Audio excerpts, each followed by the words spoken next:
Hello everyone, in this video I will demonstrate the end of the year process in Bloomboard.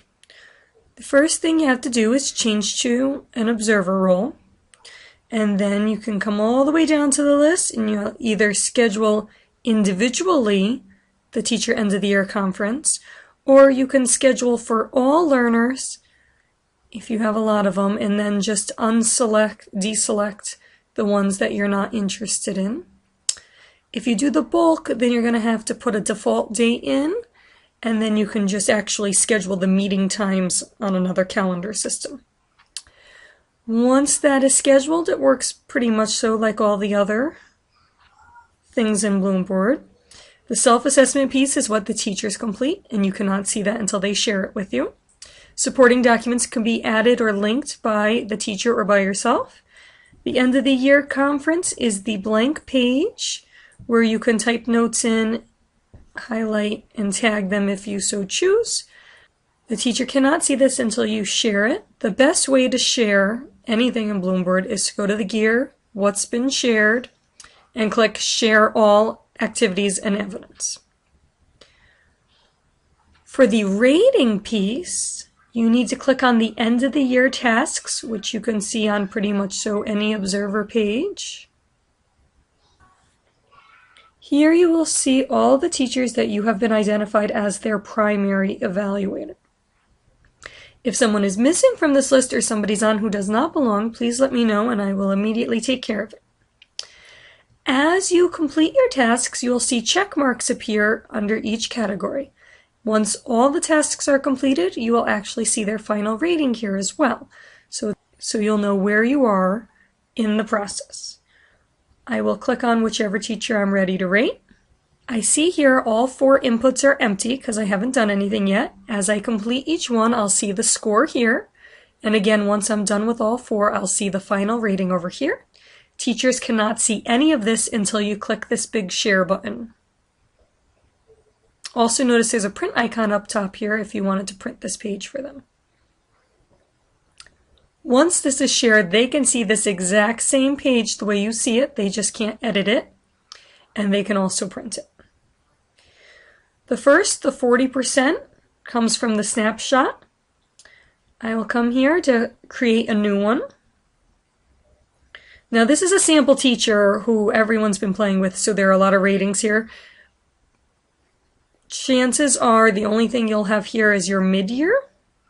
If I click on open up these tabs, I can see what the standards mean, any place that I had ratings, and also any evidence that has been shared with me or that I myself have tagged.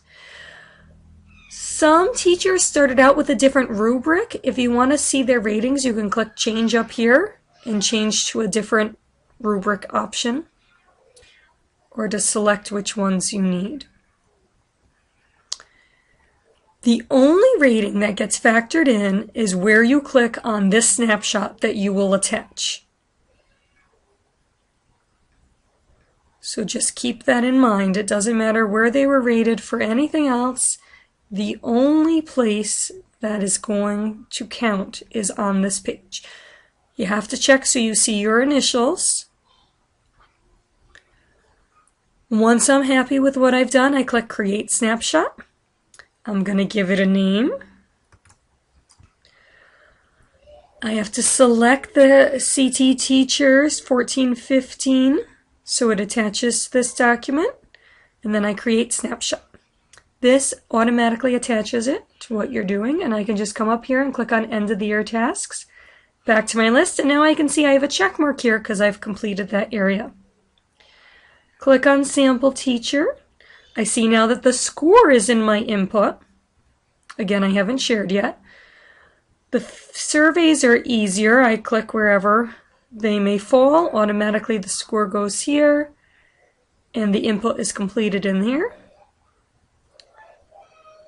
Our scoring is the same as seeds this year, so this report is going to be completely accurate when we're done. For the SLOs, I'm going to click here. It brings me right to that SLO page so I can read. And I know not every teacher had 50-50. Some had 25-25, 50, all 25s, there should be enough places to rate them for as many IAGDs that they have. I just scroll down, click the box that applies to their rating. I can see now that it's selected. I can deselect it just as easily, and I submit final ratings. If you can't click on these, scroll to the bottom and look at your status.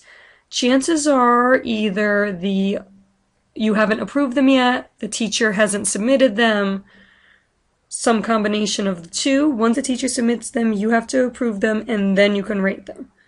I submit final ratings, agree with submit, and I can again come up to the top of the page and click on end of the year task to get back to my screen, and now I'm up to 3 check marks. It tells me I'm almost done. And I'm just going to go down to this final survey. And I am all done. I see I have all my ratings. This person's proficient. I can click share. And now the teacher can see this exact same worksheet. If I needed to change anything, for the 40%, I have to make a new snapshot. I would go back to create, make a new snapshot, create the snapshot and attach it just like I did before. For the SLOs, I click on change rating. I have to go to the bottom of the screen, say edit final ratings, and then I can finally change what I've submitted. I would just click back up on this green bar. If it won't let you, try refreshing in the top corner, and then I submit the ratings again. And I don't need to share again. Once you share, it's shared unless you uncheck the share box. If you have any questions, please